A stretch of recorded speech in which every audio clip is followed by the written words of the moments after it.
요한복음은 흔히 복음서의 창이라고 불립니다. 요한복음의 창으로 마태, 마가, 누가복음을 읽으면 그 예수 그리스도의 행적과 가르치신 것과 또 예수 그리스도께서 우리를 위하여 선포하신 그 복음이 분명해진다는 것입니다.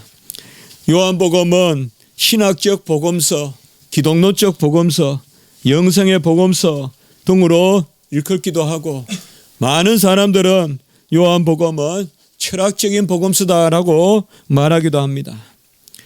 그러나 우리가 요한복음만큼 사랑과 또 교훈이 함께 어우러져 있는 그런 말씀은 없습니다. 가장 예수 그리스도께서 사람을 향하여 무엇을 행하거나 또 사람을 향하여 베푸시고 그리고 가르쳐 주시는, 그래서 행하시고 가르치시고 행하시고 가르치시고 하시는 것이 가장 뚜렷이 나타나는 것이 바로 요한복음입니다. 가장 우리와 밀접하게 있고 그리고 진리를 가르쳐 주시는, 은혜와 진리가 충만하신 요한복음 1장 14절 17절 그 말씀을 전해주고 계신 것입니다. 사마리아 여인을 만나시고 참 예배가 먼저 가르쳐 주셨습니다. 그것은 영과 진리로 드리는 예배고, 그 예배 가운데 가라지 않은 생수의 역사가 나타난다고 가르쳐 주셨습니다. 찾아온 니고데모를 만나고는 사람이 거듭나는 그 진리를 알려주셨습니다. 물과 성령으로 거듭나지 않고는 아무도 하나님 나라에 들 자가 없다고 가르쳐 주셨습니다. 38년 된 병자를 고치시고는 안식일이 사람을 위하여 있는 것이지 사람이 안식일을 위하여 있는 것이 아니라고 또한 교훈해 주셨습니다.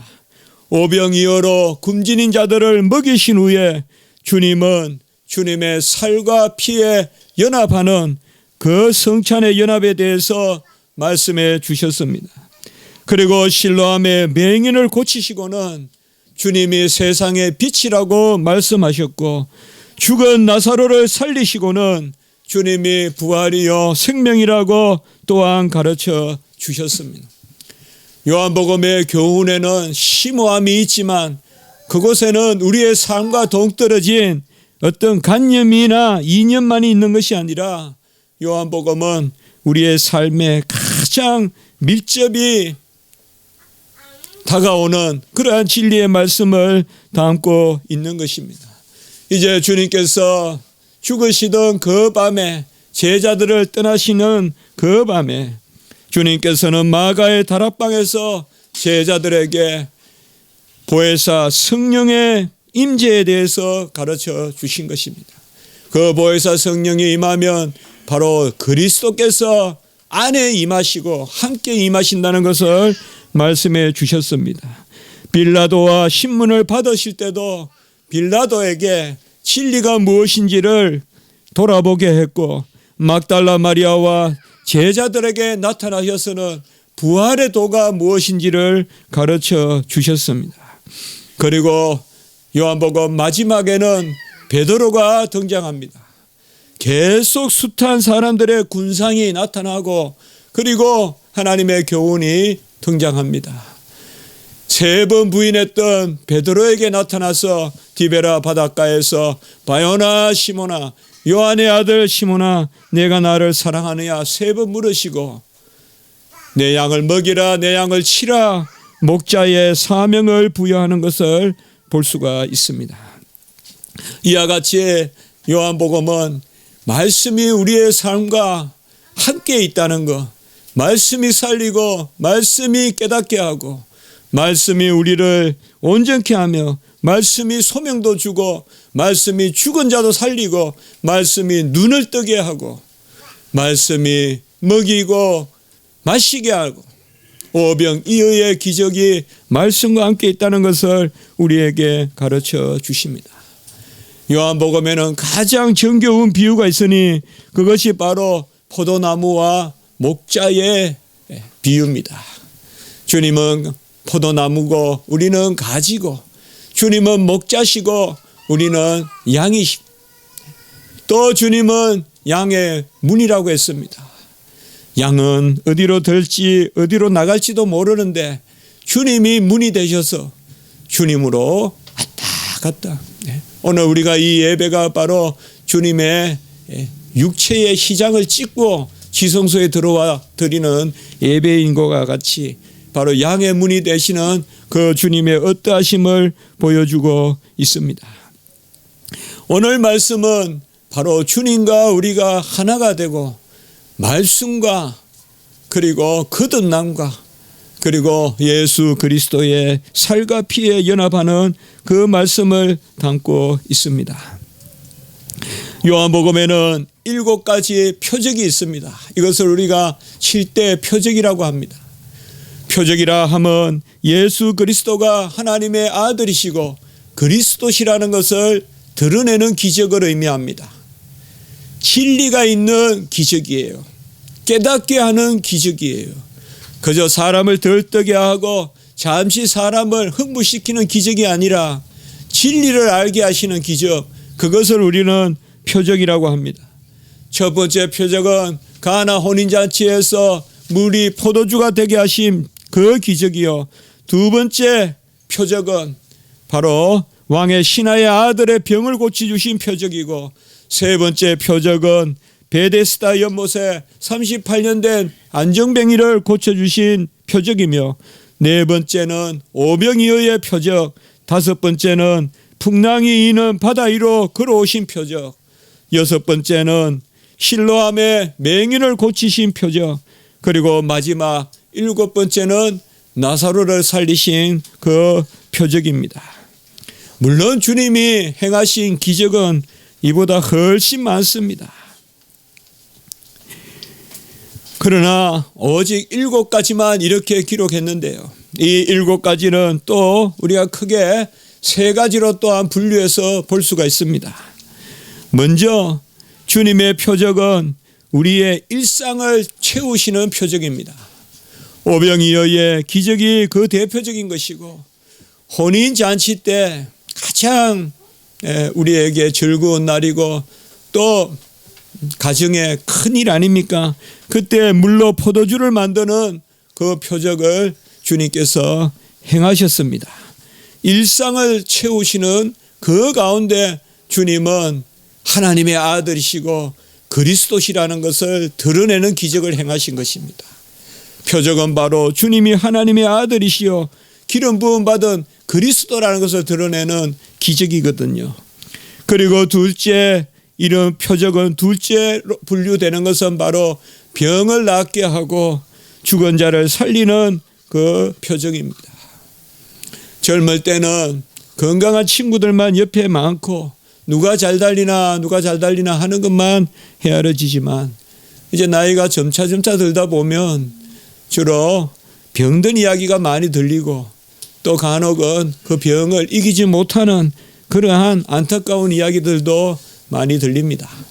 주님은 병을 낫게 하시고 죽은 자를 살리시는 표적을 행하시고, 그 육체의 병만을 낫게 하신 것이 아니라 죄도 사해 주시는 우리의 생명과 우리의 생활과 영육 간에 온전하게 해주시는 그 표적을 통하여서 주님이 하나님의 아들이심을 드러냈습니다. 그리고 셋째 표적은 바로 모든 피조물도 다스리는, 그래서 물 위로 걸어오시는 표적, 그것을 보여주셨습니다. 주님은 이러한 7가지 표적, 또 3가지 종류의 표적을 통하여서 주님이 우리를 낫게 하시고 살리시고 먹이시고 오병이어로, 그리고 주님이 모든 자연도 다스리게 하시는 그 권능을 우리에게 주시고 그 권능으로 우리에게 나타나셨다는 것을 보여주고 계십니다. 이러한 모든 표적들, 모든 하나님과 우리 예수 그리스도와 우리 사람들 사이에 그러한 표적들과 진리의 핵심은 뭐냐? 바로 하나가 되는 것입니다. 오늘 말씀은 그 하나됨에 대해서 가르쳐주고 계십니다. 아들을 먹고 나를 먹는 자라야 영원히 살고 그리하여야 내가 너 안에 거하고 네가 내 안에 거한다. 그 말씀을 오늘 들려주고 계신 것입니다. 주 예수 그리스도께서 영원히 우리와 함께 계시다는 것입니다. 우리는 죽지 않는 생명을 부여받았습니다. 이 생명은 그저 죽지 않는 것만이 아니라 하나님의 자녀로서 영원히 사는 것입니다. 여러분, 하나님의 자녀의 됨됨이를 생각해 보셨습니까? 육신의 자녀라도 얼마나 우리가 귀한데 하나님의 자녀입니다. 천지 만물을 지으시고 모든 것을 주장하시는 하나님의 아들로 우리를 거듭나게 했습니다. 우리가 거듭난 것은 그저 육체의 자녀가 아니라 하나님께서 우리를 온전하게 하시고 우리가 하나님과 하나 되게 하시는 그것으로 우리를 거듭나게 한 것입니다. 우리는 다 거듭났습니다. 다 새로 창조되었습니다. 재창조되었습니다. 이름은 동일하고 태생은 동일하고 우리가 어떤 사람은 빨리 포도밭에 어떤 사람은 좀 더 늦게 포도밭에 그렇게 들어오긴 했지만은 하나님은 모태에서부터 우리를 다 정하셨습니다. 20살 때 교회 다녀도 모태에서부터 정하신 것이고 10살 때 교회 다녀도 50살 때 교회 다녀도 모태에서부터 주님께서 정하신 것입니다. 우리는 다 거듭났는데 베드로전서 1장 23절에 보면 썩지 아니할 씨로 거듭났다는 것입니다. 썩지 아니할 씨로 거듭났다는 것은 씨가 썩지 않는다라고 볼 수도 있지만 썩지 않으면 어떻게 열매를 맺겠어요? 그 씨는 썩지 않는 열매를 맺는다 이 말이에요. 그 씨는 주님이 우리에게 거듭나게 한 씨는 썩지 아니할 열매를 맺게 하십니다. 모든 세상의 것은 다 허무합니다. 우리가 추구하는 것은 다 무지와 같습니다. 신기루와 같습니다. 봄날의 안개와 같습니다. 여름날에 잠시 아른아른거리는 아지랭이와 같습니다. 그러나 주님을 만나고 주님 안에 거듭나는 것은 썩지 않은 것입니다. 같이 합니다. 타고난 것보다 이룬 것이 귀하고 이룬 것보다 거듭난 것이 귀하다. 거듭난 것이 가장 귀합니다. 타고난 태생을 자랑하는 사람은 그리 썩 흠모할 만한 것이 못 됩니다. 열심히 일하고 열심히 부지런히 땀을 흘리고 남이 보이지 않는데 그 가세 전등을 켜놓고 밤에 책을 읽고 열심히 몸부림을 쳐서 열심히 많은 것을 성취하는 그게 더 귀하죠. 그러나 가장 귀한 것은 타고난 것보다 취득한 것보다 혹은 이룬 것보다 가장 귀한 것은 거듭난 것입니다. 왜요? 내가 이룬 것은 영원하지 않아요. 그것은 이 세상에서는 영화롭지 몰라도 하나님이 보시기에는 영화롭지 않아요. 거듭난 것이야만이 썩지 아니할 씨로 난 것만이 하늘나라에 가져갈 수 있고 사실 우리가 이 지상의 삶을 사는 것은 이 거듭난 것에 봉사하기 위한 삶이라고 볼 수 있어요. 그게 바로 크리스천 라이프, 기독교인의 삶인 것입니다. 기독교인의 삶은 거듭난 것을 중심으로 살아야 돼요. 예배를 중심으로 살아야 돼요. 거듭난 날을 생일로 여겨야 돼요. 바로 거듭난 것이 중심이 돼야 돼요. 주님께 거듭나는 표가 중심이 돼야 돼요. 성찬이 중심이 돼야 되고 내가 기도하는 하루의 일상이 기도를 중심으로 움직여야 돼요. 기도 때부터 힘을 내고 또 연약하면 기도하는 기도 중심의 그러한 스케줄이 잡혀야 돼요. 거듭난 것을 중심부에 두어야 된다는 것입니다. 바로 주님은 거듭남의 표적을 우리 심령 가운데 다 인쳐 주십니다. 요한복음 15장 26절에 보면 성령이 우리 안에 오셔서 거듭남을 증언한다라고 이렇게 말했습니다. 성령이 오셔서 증언한다는 것이 뭘까요? 우리가 오늘 예배에 나온 것도 다 거듭남의 증언입니다. 우리가 차를 타고 또 날이 좀 굳든 또 조금 날이 스산하든 예배에 와서 이렇게 하나님께 영광을 올리는 것, 이런 게 성령이 우리를 이끄는 거예요. 그게 성령의 증거예요.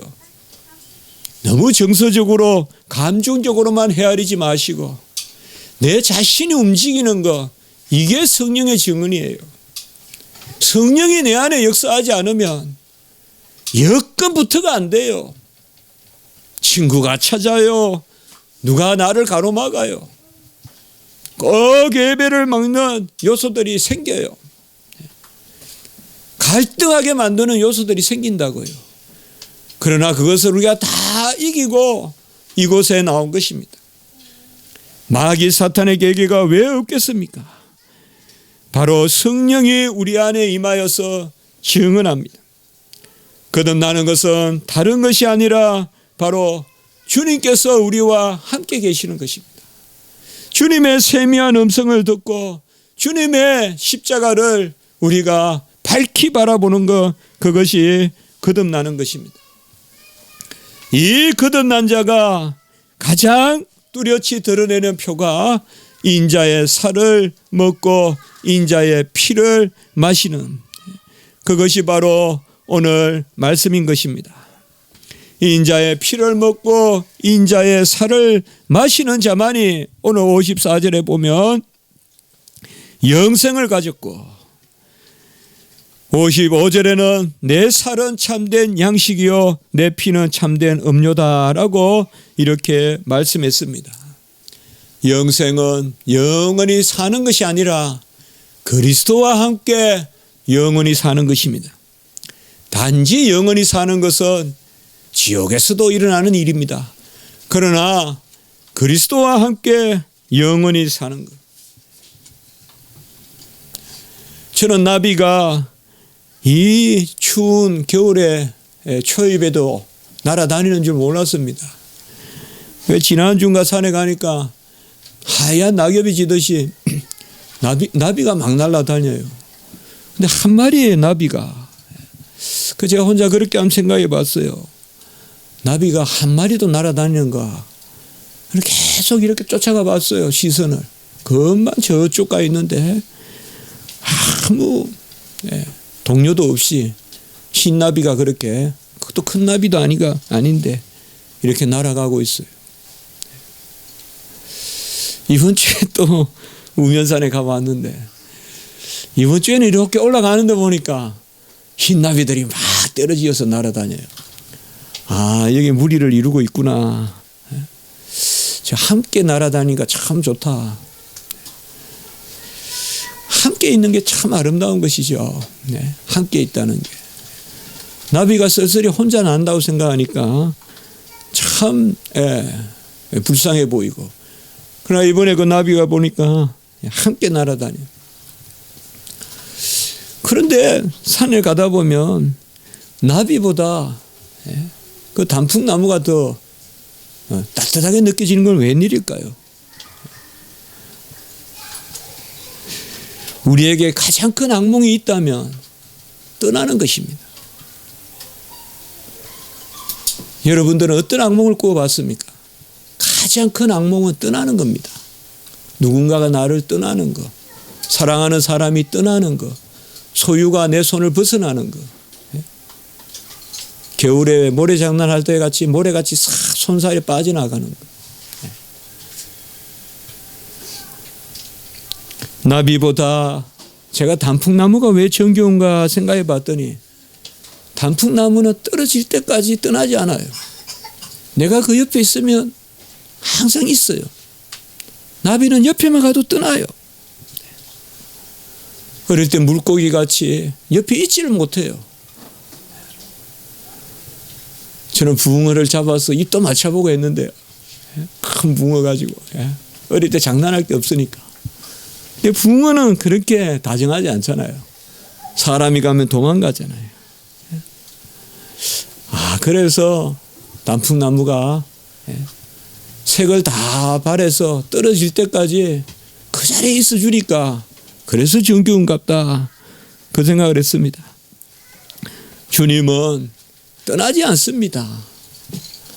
우리가 죄가 많아서 간혹은 우리가 찌르려고 덤벼도 주님은 안 떠나십니다. 내가 주님께 죄를 지어도, 내가 주님의 영광을 가려도 주님은 떠나지 아니하세요. 항상 그 자리에 계세요. 미물인 나비도 떠나가고 물고기도 떠나가고, 우리 사람은 얼마나 떠나는 데 익숙합니까? 떠나는 것을 헤아리면서 만나는 게 인간 아닙니까? 온갖 이기적이고 온갖 것을 헤아리. 그 바보 같은 사람들은 맨날 혼자 남아서 울고 있지 않습니까? 야사 빠른 사람들은 다 먼저 떠나고 말이죠. 그것이 우리의 인생사가 아닙니까? 그러나 주님은 떠나지 않습니다. 이 가을에도 겨울에도 그 미물인 나무를 통하여서 우리에게 교훈하는 바와 같이, 아무리 추워도 내가 그 자리에 있는 한 내가 그것을 떠나는 거지, 내가 그 나무를 떠나는 거지, 나무는 저를 떠나지 않습니다. 인자의 살을 먹지 아니하고 인자의 피를 마시지 아니하며, 주님은 떠나가지 않는 방식으로 우리에게 자기 자신을 주셨습니다. 자기 자신이 우리 안에 들어오신 것입니다. 그것이 보혜사 성령의 임재입니다. 인자의 살을 먹고 어찌 인자의 피를 마십니까? 그것은 오직 보혜사 성령의 임재로, 보혜사 성령이 임하면 그리스도께서 내 안에 임하심으로, 그리스도가 내 안에 임하시고 내가 그 안에, 그가 내 안에 오늘 56절에 보면 내 살을 먹고 내 피를 마시는 자는 내 안에 거하고 나도 그 안에 거하나니, 그가 내 안에 내가 그 안에라면 하나가 되는 거죠. 한쪽이 한쪽을 품고 있는 게 아니라 그가 내 안에 내가 그 안에, 우리가 주님 안에라면 되겠는데 주님이 내 안에 또 오시잖아요. 그 크시고 헤아릴 수 없이 무한하시고 청량할 수 없는 분이 내 안에 오시잖아요. 이것이 바로 보혜사 성령이 임한 놀라운 표적인 것입니다. 주님이 우리 안에 오시기 때문에, 주님이 우리를 이해하시기 때문에, 그 자신이 우리 안에 오시기 때문에 우리는 주님의 살과 주님의 피를 먹고 마시는 것입니다. 그 살과 피를 먹고 마심이 없이는 곧 주님이 나의 주님이지 아니하고야 아무도 생명이 없고 아무도 영생을 누릴 자가 없다라고 주님께서 그렇게 말씀하고 계신 것입니다. 함께 계신 것입니다. 오직 주님만이 영존하시고 주님과 붙어 있을 때에만 우리가 영존합니다. 주님만이 온전히 영화롭게 영광 가운데 영원하시듯이 우리도 주님과 함께 할 때만 온전히 주님 안에서 영화롭게 주님과 함께 사는 것입니다. 그것이 바로 영생이고, 그것이 바로 천국이고, 그것이 바로 새하늘과 새 땅인 것입니다. 여러분, 우리 그리스도인들은 붙박이가 되어야 됩니다. 떠나는 데 익숙한 것이 아니고 끌어당기는 데 익숙한 사람들이 되어야 됩니다. 그것이 바로 그리스도를 본받아 사는 것입니다. 너무 매몰차지 마십시오. 너무 냉정하지 마십시오. 어린아이와 같이 되십시오. 오히려 친구의 손을 놓기 어려워하고 잠시 놀았지만은 더 있고 싶어하는 친구들과 같이 더 있고 싶어하는 그런 심성이 바로 우리의 심성이 되어야 됩니다. 오리 가자면 심리 가자는 그 마음을 다시 우리가 회복해야 됩니다. 그게 주님의 마음입니다. 동행이 없어서 많은 사람이 죽어가는 시대에 우리는 살고 있습니다. 도무지 동행할 사람이 없습니다. 아무도 동행해 주지 않습니다. 그저 애롭게 홀로 새똥구리 같이 자기 홀로 집을 짓고 구르고 하는 것입니다. 오늘 57절에 보시면 같이 합시다. 나를 먹는 그 사람도 나를 먹는다고 했습니다. 주님 자신의 존재입니다. 나로 말미암아 살리라 라고 이렇게 했습니다. 대명사 헬라어로 메이라면 나를 먹는 그 사람도 나로 말미암아 살리라. 나로 말미암아 영원히 살리라라고 이렇게 말씀해 주신 것입니다. 우리는 주님과 함께 죽고 주님과 함께 다시 산 것입니다.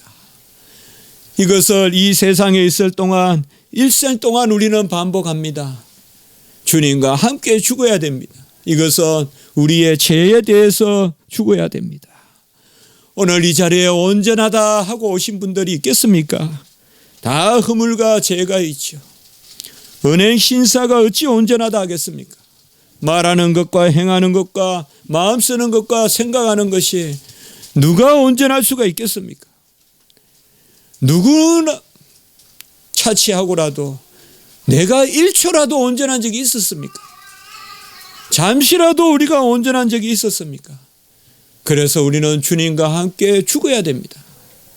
주님과 함께 죽고, 그러나 그 죽음이 그냥 죽음이면 그것은 영벌의 삶이 될 것입니다. 그러나 우리는 주님과 함께 죽는 것이 주님과 함께 사는 보장인 것입니다. 그래서 우리는 살기 위해서 죽기를 힘써야 되고, 사도 바울과 같이 나는 날마다 죽노라라고 이렇게 말하는 것입니다. 우리가 그리스도와 함께 죽었으면 그리스도와 함께 살 줄을 믿노니, 로마서 6장 8절의 말씀입니다. 오늘 말씀 57절과 너무나 같죠. 나를 먹는 자는 그 사람도 나로 말미암아 산다. 우리가 그리스도와 함께 죽었으면 그리스도와 함께 살 줄을 믿노니. 주님과 함께 하지 않으면 죽을 수도 없습니다.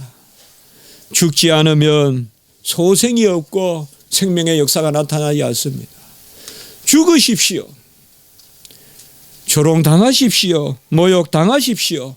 선을 위하여 고난당하십시오. 아예 선을 행할 때 고난을 예상하십시오. 칭찬받을 생각하지 마십시오. 내가 하는 일이 옳거든 그 옳다 하는 바로 기뻐하십시오. 세상은 그렇게 호락호락하지 않습니다. 세상은 우리가 원하는 대로 칭찬해 주지 않습니다. 칭찬이 하나라면 시기는 열입니다. 상이 하나라면 그에 따르는 보상은 100이 넘습니다. 상 받기를 즐거워하지 마십시오. 가르침을 받는 자들은 끝내 나를 가르치려고 합니다. 그것이 세상입니다. 우리는 그리스도와 함께 죽어야 됩니다. 그리스도와 함께 죽어서 사는 그 길밖에 없습니다. 내가 겸손해서 높아지는 그 높아짐밖에 없습니다. 내가 참아서 이기는 그 이김밖에 없습니다. 이겨서 이기는 게 없습니다. 높아져서 높아지는 게 없습니다. 참아서 이기는 것만 이기는 것입니다. 살아서 산 것이 없습니다. 생생하게 살아서 산 것이 없습니다.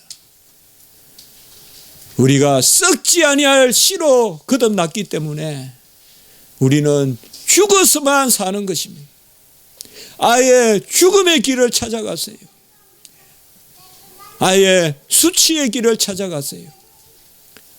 우리 주님은 겟세마네에서 잡히시던 밤에 땀이 피가 되도록 기도하셨어요. 이기려고 기도하지 않았어요. 그 다음날 로마 병정을 싹쓸이 하려고 밤새 기도하지 않았어요.